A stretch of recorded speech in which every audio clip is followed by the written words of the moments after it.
Juan tiba di mansion pukul 9 malam. Laura tidur di kamarnya sendiri, jadi Juan memutuskan untuk tidur di kamar Laura malam ini. Selesai mandi, seseorang mengetuk pintu kamar. Itu adalah Hans, yang telah menggunakan pakaian tidur. "Bisakah kita bicara sebentar?" tanya Hans. "Ayo berkeliling." Mereka mengelilingi mansion sambil berbincang. "Bagaimana pekerjaanmu?" tanya Juan. "Semuanya baik, aku bisa mengerjakannya karena sudah banyak belajar dari kakak." Juan tersenyum. Ia merasa senang karena Hans tidak terlihat kaku lagi saat bicara dengannya. "Apa kau masih merasa canggung?" tanya Juan. "Tidak, aku sudah terbiasa sekarang." Seperti yang diharapkan dari seorang Hans. Dia bisa beradaptasi dalam waktu singkat. "Aku ingin bicara soal Laura," ujar Hans. "Kau tidak memanggilnya kakak ipar?" "Kami seumuran, dan Laura sendiri yang menyuruhku memanggilnya seperti itu," ujar Hans. Nampaknya Laura khawatir kalau kakak mandul. Juan tidak menghentikan langkahnya, meskipun ia sedikit terkejut.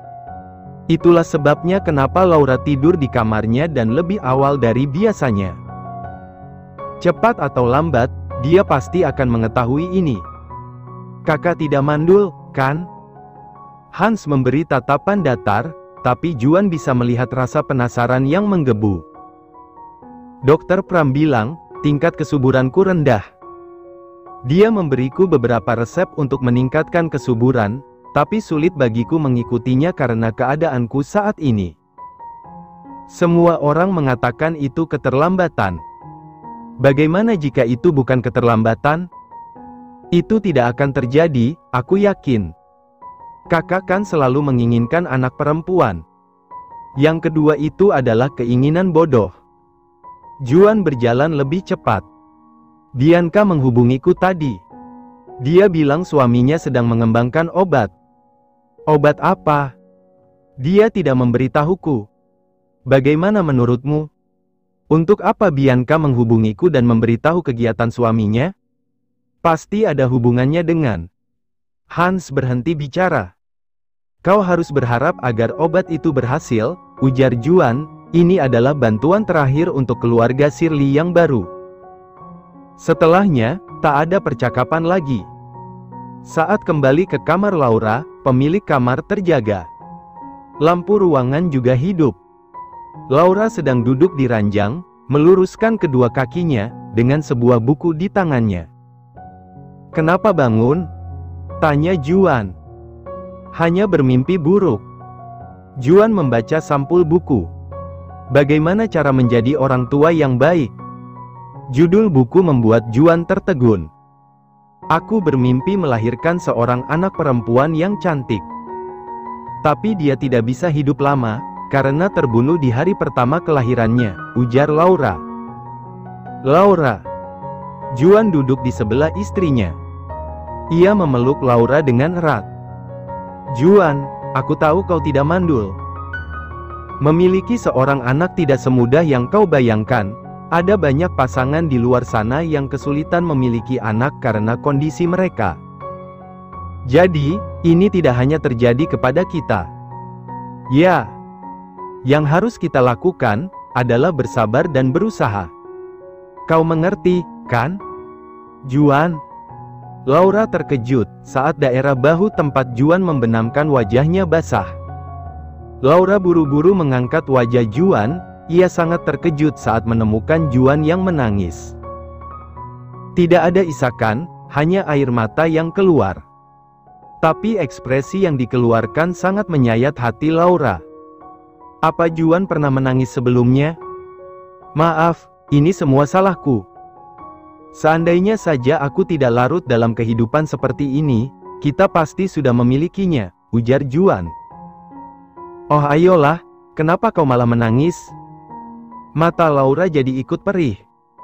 "Bisakah aku mengatakannya padamu, kalau aku capek?" Semua orang terus menyinggung soal mandul atau tidak subur, padahal mereka tahu aku sangat menginginkan buah hati. Laura tak tahu harus menjawab apa. Juan yang ia kenal adalah sosok kuat dan tahan banting. Obrolan apapun, termasuk yang menusuk hati, biasanya tak akan mampu melukai seorang Juan Shirley. Lalu kenapa tiba-tiba seperti ini? Juan, lihat aku. Laura membuat Juan menatapnya. Ibu jarinya bergerak untuk menghapus air mata Juan. Aku mengerti apa yang kau rasakan, ujar Laura. Permasalahan, mandul, dan anak, pasti memiliki tempat paling sensitif di hati Juan. Sekuat apapun seseorang, mereka akan memiliki kelemahan di hatinya. Aku senang, karena kau tetaplah seorang manusia. Laura mengecup kening Juan. Seorang manusia yang mampu merasakan rasa sakit, seorang manusia yang masih memiliki perasaan. Laura memeluk Juan lebih erat, tak menghentikan tangisan suaminya, karena ia ingin Juan mengeluarkan semua rasa lelah yang ia tahan selama ini. Bianca tidak menemukan suaminya saat ia membuka mata. Jam pukul 3 pagi, dan ini bukan kali pertama kalinya terjadi. Bianca keluar dari kamar, ia memeriksa putranya yang masih tertidur lelap. Setelahnya, ia turun ke lantai bawah tanah. Ia menyusuri lorong yang memiliki banyak ruangan di sebelah kanan dan kirinya. Salah satu yang paling mencolok, ruangan dengan pintu masuk berwarna merah muda dengan tulisan Richard di depannya. Sayang. Bianca mengetuk pintu. Suara gaduh langsung terdengar dari dalam. Bianca membiarkan suaminya membuka pintu.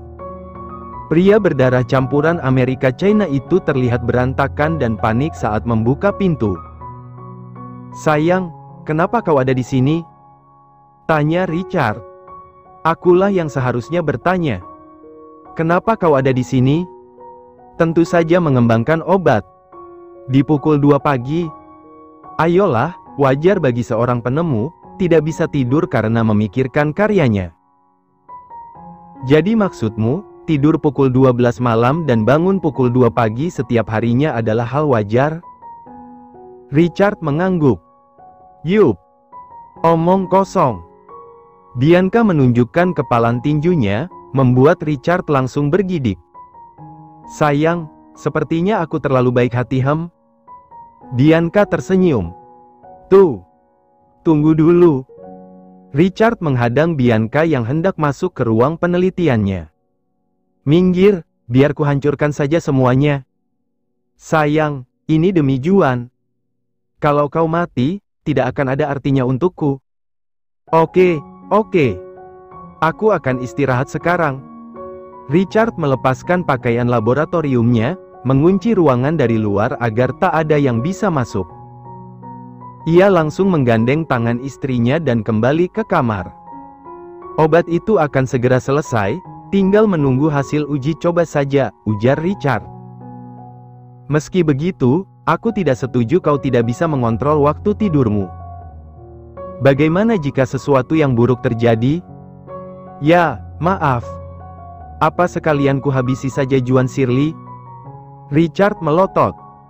Jangan begitu, dong. Juan kan sudah banyak membantuku, ini satu-satunya cara untuk membalas kebaikannya dulu. Kau terlalu polos. Aku hanya mengikuti kata-kata ayah. Beberapa hari berlalu dengan cepat. Setiap harinya, Juan selalu mendapatkan laporan dari Brian mengenai keadaannya, atau memperkenalkan Ruby lewat telepon. Keadaan di mansion Shirley jadi lebih baik. Juan merasa kalau para pelayan lebih perhatian padanya sekarang. Juan tidak perlu bertanya alasannya, karena dia sudah tahu. Laura pasti memberitahu semua orang di mansion, agar bersikap hati-hati dan tidak bicara sembarangan soal Juan. Laura juga memperingatkan Gina agar tidak ceplas-ceplos soal memiliki anak dan kemandulan di depan Juan. Aku tidak membencinya, sih, gumam Juan. Apa yang tidak kau benci, Tuan Shirley? Ah, tidak, hanya memikirkan hal lain. Juan kembali menatap Avanas. Bisa-bisanya dia melamun di pertemuan seperti ini. Nampaknya perasaanmu sudah membaik, ya? Terakhir kali kita bertemu, kau seakan tak memiliki semangat hidup, ujar Avanas. Aku sudah melepaskan semua bebanku, itulah kenapa rasanya lebih ringan. Juan tersenyum. Avanas ikut tersenyum. Aku jadi penasaran, beban apa yang membuat Tuan Shirley bersikap seperti itu? Ini masalah pribadi. Kau benar-benar memberi batas pada urusan pribadi dan pekerjaan. Sebagai seorang pemimpin, hal seperti ini penting.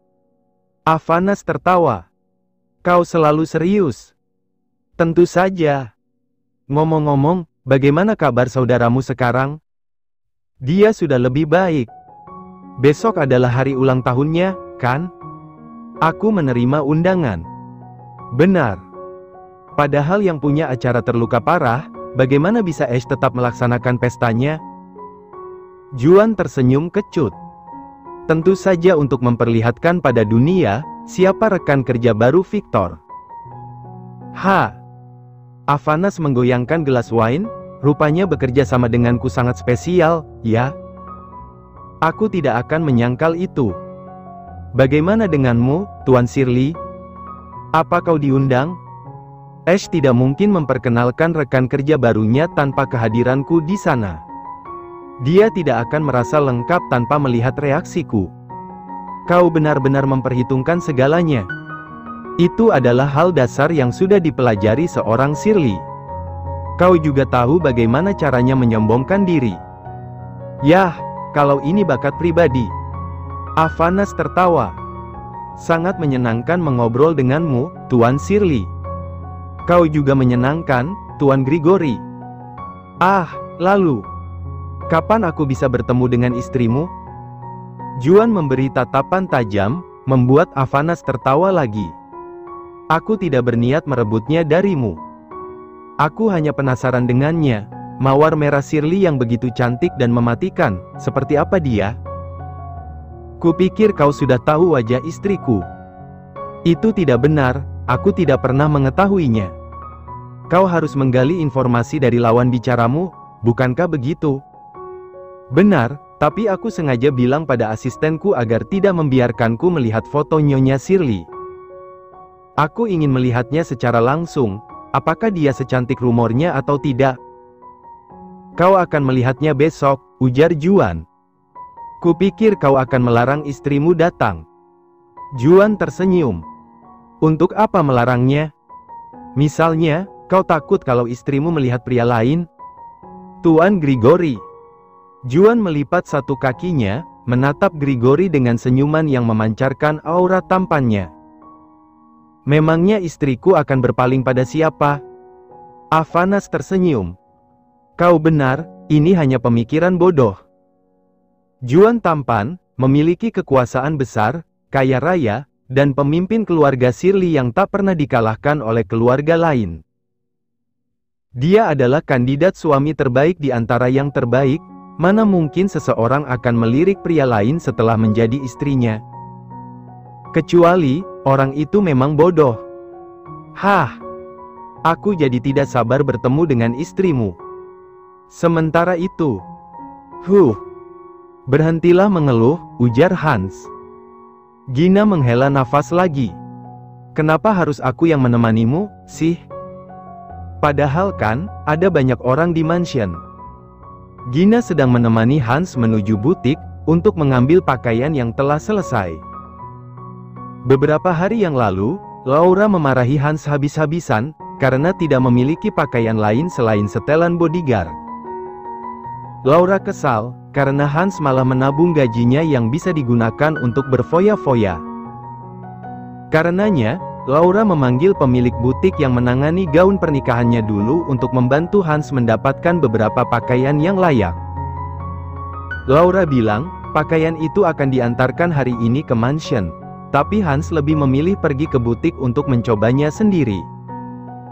Soal Gina, saat itu dia sedang duduk di sebelah Laura, sampai Hans menunjuknya sebagai pengawal.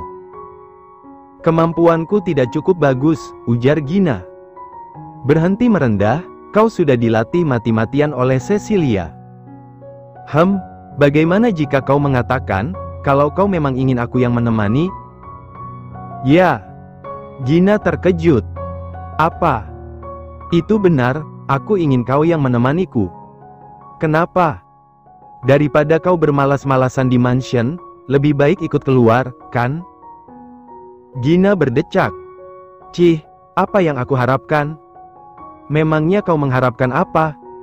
Siapa tahu kau menyukaiku, lalu mengambil kesempatan agar bisa berduaan denganku. Kau bisa menganggapnya begitu. Gina tertawa. Kau tahu caranya bercanda. Hans yang dari tadi hanya menatap lurus ke depan, kini melihat Gina yang duduk di sebelahnya. Aku serius. Gina memalingkan wajahnya yang memerah. Bajingan, bagaimana bisa dia bicara dengan wajah seperti itu? Hei! Hans menyentuh telinga Gina. Wah! Gina yang terkejut sontak menepis tangan Hans dengan kuat.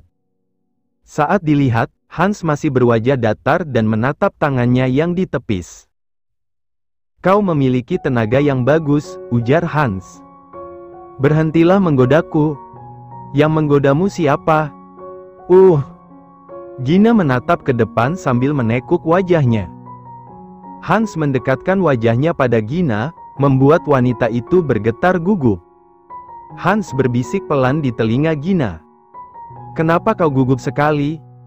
Aku nggak akan memakanmu. Gina kembali memerah padam. Di mansion Ash.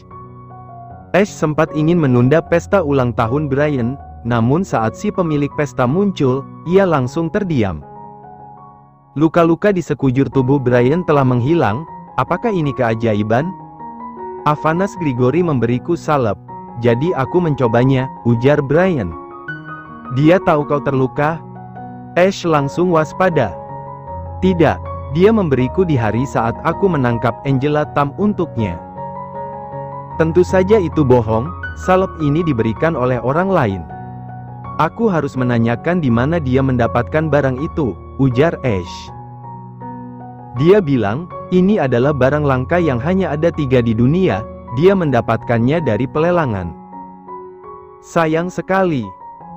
Kita ambil sisi positifnya saja, sekarang aku bisa merayakan pesta ulang tahun putraku tepat waktu. Terima kasih, Ayah. Brian sangat menantikan hari itu tiba.